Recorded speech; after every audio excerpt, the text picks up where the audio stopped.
Passing sounds like something a person might do when walking between two rooms. It doesn't sound like what happens when a piece of safety equipment fails due to production cutbacks, dropping the person 30 feet onto the back of their heads. It doesn't bring to mind waking up on a gurney with a sheet over your head and a paper toe tag on your toe. That's not passing. That's dead with a capital D. But good things came out of it, though. I mean, I developed a new respect for people that I might have thought were crazy before. I also quit drinking and smoking. I've heard of so many people who've had near-death experience who come away and say, "Live for the now," and say things like, "I've been dead, so nothing scares me." Yeah, well, frankly, the thought of dying and not coming back scares the ever-loving hell out of me. People talk about seeing the long corridor with light at the end or seeing dead relatives. When I died, I saw nothing. I saw darkness. I didn't even get to float up above my own body or relive my life and fast forward. All I saw was black. All I saw was cold. People say they don't believe in magic or ghosts. They call people like me or my friend Maggie delusional and say that we're living in a fantasy world. Magic isn't real, they say, and there's no such thing as ghosts. They go along their happy daily routine, safe and secure in the knowledge that the unexplainable things or things that go bump in the night just aren't real. These are the same people who are the ones that avoid shops like Maggie's or who watch me as if I might do something spooky.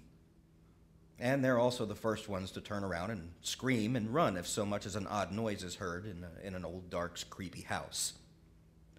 They say they don't believe, but it's a lie. See, the trouble is they do believe. They just don't take the time to understand. They believe, but they'll never admit it to each other because that would let in the possibility that there are things in the world that don't fit in with their neat little model of what life is supposed to be.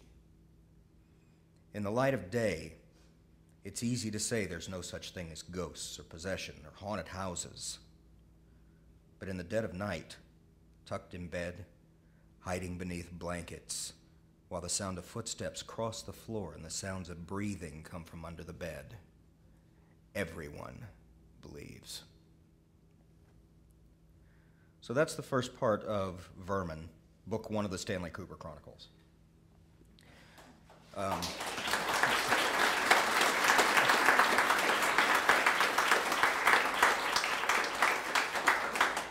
Thank you. I should explain who Maggie is since I mentioned her and I forgot to do that before. Maggie owns a shop on Carson Street and she is a practicing witch. So, yeah, there's that. The beginning of Pages is, I just want to read the first part of the beginning of the second book of the Stanley Cooper Chronicles, Pages. The tiny brass key fit in the lock, and I held my breath. I could tell by how difficult it was to turn that what lay behind the door was bad, very, very bad. Images snapped through my mind of what could lay inside, and although I knew snakes and rats wouldn't be hiding in my mailbox, somehow I found them preferable to the avalanche of mail that greeted me as I swung the door open. Half the pile fell to the floor, while the other half remained wedged in the tiny rectangular compartment. With a groan, I stooped and gathered what fell, and then went through the arduous task of freeing my letters from their aluminum prison. I hadn't spent too much time at my apartment recently. There were too many memories of horrible things that still plagued me like phantoms, and too many faces that stared at me as I walked down the halls. Only a few of those faces belonged to living people. The rest died a little over a year ago, but I still saw them. It took me a while to convince myself that it wasn't my fault, that the monsters that tore them apart weren't my doing. But in the back of my mind, a little voice kept telling me that if I hadn't poked my nose where it didn't belong, those people would still be alive. I gathered the awkward pile and headed down the hall. The old elevator rumbled and creaked as I rode up, and the building was breathing again. It made me smile. And when I reached my door, I kept my eyes down on the pile of mail and read the names on all the envelopes. Most of them were addressed to current resident or our good neighbor at. But a few carried Stanley Cooper on their faces, and most of those were bills, I guessed. Keeping my eyes down wasn't just a way to catalog what the postman delivered, and it wasn't because I was unfriendly. I had to keep my eyes down. That's what people do when they see ghosts everywhere. Or at least that's what I imagined they would do. If there were more of them but me. And while my building wasn't the most haunted spot in Pittsburgh, it did have more than its fair share of disgruntled spirits. Most of them crossed over a week or two after the bodies died. But a few of them just couldn't let go. And at least 2 of them still blamed me for getting them killed. Lucky for me, they didn't have the kind of power to do more than just stare at me as I walked down the hall, so I kept my head down and pretended not to notice. When I reached my door, I juggled the key and my mail until I managed to get the door unlocked. The air inside smelled stale, musty, like old laundry. I looked around at my belongings and realized just how much I missed this place and just how long I'd been away this time. Now, my apartment wasn't much to look at, but it did have its advantages. Sure, the bedrooms were tiny and the galley kitchen was barely big enough to accommodate a single butt. There was only 1 bathroom and the laundry facilities were deep in the bowels of the building, but my apartment was one of the safest places I knew for someone like me. I don't mean it was burglar-proof, though it did have a steel fire door and there were cameras set up in the hall. Along every wall, every opening, across the ceiling and under the carpets were Latin words and strange symbols inscribed by me with a silver paint pen. The same was true all around the electrical outlets, phone jacks, even the faucets, and they all said more or less the same thing. Keep out. Nothing negative could enter my apartment because of the wards. Ghosts couldn't just walk in and surprise me in the shower either. Of course, that didn't mean they couldn't stand on the other side of the wall and whisper, which they did sometimes, though not as much as they used to. As time passed and repairs on the building were made, they started crossing over, moving on, whatever. A year after every tenant in the building had been wiped out in a brutal massacre, families were starting to move back in, and the whispers weren't so bad anymore. I closed the door, sat down on the couch, and started sorting through my mail. Junk bills, sale flyers and coupons. Same things I always got, until I came across a large padded manila envelope. When I touched it, my skin tingled as if there were batteries attached to the inside of whatever was in it. The tattoo on my wrist itched and like it wanted to crawl away from the parcel. Crawly skin art, by the way, on the average person might not be something to write home about, but for me it was a reason to take notice. My tattoo isn't just a random picture, it's a sigil. It's a shield with enough energy forced into its knotty lines to protect me from all things nasty. It comes in handy from time to time. When it itches, there's bad things nearby. I turned the package over in my hands. On the front, written in black magic marker, was my name, Stanley Cooper. There was no address, no stamp, no signs whatsoever that it had been through the postal service. How it got into my mailbox, I couldn't even begin to guess. Now, to most people, unsolicited parcels in the mail might seem odd. In this day and age, most people would probably panic and call the police for fear of getting an anthrax Valentine or an exploding love note. Me? I can't say I'm used to getting strange things slipped magically into my mailbox, but it has been known to happen. It's part and parcel of being what I am. I pulled the tear strip off the top of the envelope and reached inside. Whatever it was, the person who sent it wrapped the contents in plastic. The anthrax theory was starting to seem not so far-fetched. When I pulled the plastic out, I just stared. What I held looked like pages torn from a very old book. Hence the title of the book, Pages. Get that? The words were in a language I didn't recognize, and the ink was faded to a dull brown. But that wasn't what drew my attention. On the top page was a graphic depiction of a human body cut open and splayed with every vital organ tagged and labeled. I didn't bother unwrapping the pages, but tucked them back into the envelope and left them on the couch while I went to shower and change. There are lots of names for people like me. Most of them aren't very nice. I've been called crazy, psychotic, out of touch, spooky. I've been called clairvoyant and psychic. My best friend calls me a necromancer, whatever that means. I tend to think of myself as cursed, depending on the day. Whatever people call me, their meaning is always the same. I see dead people. See them. Talk to them. Sometimes I can't get away from them.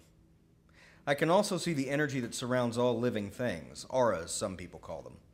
It's not something I was born with or even wanted, but just something that sort of happened after I died. You heard me right, I died. I fell from a building and took the last great step toward oblivion. Then, for whatever reason, I got better. I don't know why or how, but here I am. And my life has been pretty weird ever since. As I drove down Carson Street, I marveled at all the construction going on. It wasn't long ago that most of the buildings were gutted and many of the shop owners were injured or killed. Where the buildings used to glow with love and life that their tenants poured into them, they were empty husks, holes in the scenery. But the people on Carson Street were a special kind. More than any of Pittsburgh's natives, the Carson Street vendors were hearty. The quirky shops on the street were more than their livelihoods, they were their lives. Just over a year later, and the shops already had healthy, vibrant energies. And that told me that whatever the denizens of Carson Street were, they weren't quitters.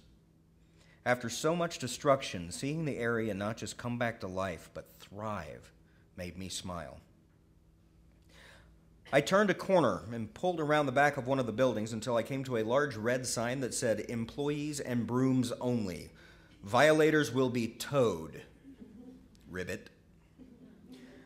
I pulled my Chrysler up in front of the sign and parked, and as I picked up my bag in which sat the envelope, I shuddered. The block was bustling by the time I rounded the corner and made my way to the front of the building. Across the street, large signs proclaimed the purpose of the shops, and wide windows displayed their wares. Rock Rags, which sold pre-torn jeans and concert t-shirts, along with bongs and jewelry, stood just down the street next to a second-hand bookstore and a deli, from which the luxurious scent of soup wafted.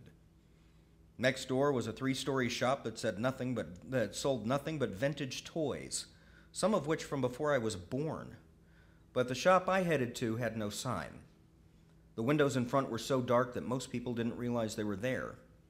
The only thing that marked its door was a symbol, 2 crescent moons with a full moon in between them. "Stan," Maggie called as I opened the door. "Is that you?" "Nope. It's the boogeyman come to steal your virtue." "You're a little late for that," she said as she came through the back curtain, "but I'll give you whatever I've got left." She was dressed in black sweatpants that hugged her legs and a t-shirt that didn't hug anything. Her long red hair was tied up with a purple scarf that hung loose over her shoulders. She was barefoot, as she usually was inside the shop, and for some reason that just made her all the more beautiful to me. Maggie wasn't one of those string bean supermodel waifs. She had curves, like women should, and was not afraid to show them off. Her confidence radiated off her so that despite her stature, no one doubted she was a woman of considerable strength. Not to mention the fact that she was a practicing, honest-to-goodness spell-slinging witch. She crossed the floor and put her arms around me and gave me a quick smooch. "Glad you're here," she said as she turned toward the back of the shop. "Some of these boxes are heavy." Maggie's shop was hit hard when the shit hit the fan last year. She lost everything and wasn't sure how she would or even if she could rebuild. But I stuck around and helped her out as best I could. It started off with me just helping her clean up the debris and scrubbing the walls, but it evolved into my being her partner. Somewhere along the way, I decided to stop being pig-headed and just admitted that I loved her. She took the news well. I didn't go back to my apartment for more than a week. I stopped off at my place to get my mail, I began. "I don't know why you don't just sell the place and move in here with me." The thought of waking up beside Maggie every morning was wonderful, but there were still a few aspects of her life I couldn't quite reconcile. I decided that now wasn't the right time to have the argument again. "I got something weird in my mailbox," I continued. "I don't know what it is, but I thought maybe you should take a look." "Sure thing." She plopped down on a stool behind the counter. I reached into my bag and pulled out the envelope and handed it to her. She frowned. "How'd this get in your mailbox?" "I don't know." She bent the tabs on the envelope and stuck her hand inside. The color drained from her face and her eyes went wide. Her jaw slacked and she began to breathe heavy. "What the hell is this?" she panted as she drew the plastic-covered pages out. "Don't know. I was hoping you could tell me." "There's so much power here," she gasped. "Raw, dark. I can feel it on my skin." She placed the package on the counter and unwrapped it as if she were handling a rare painting. There were 9 pages in all, stiff and crinkled, decorated with the same strange writing and the same rust-colored ink.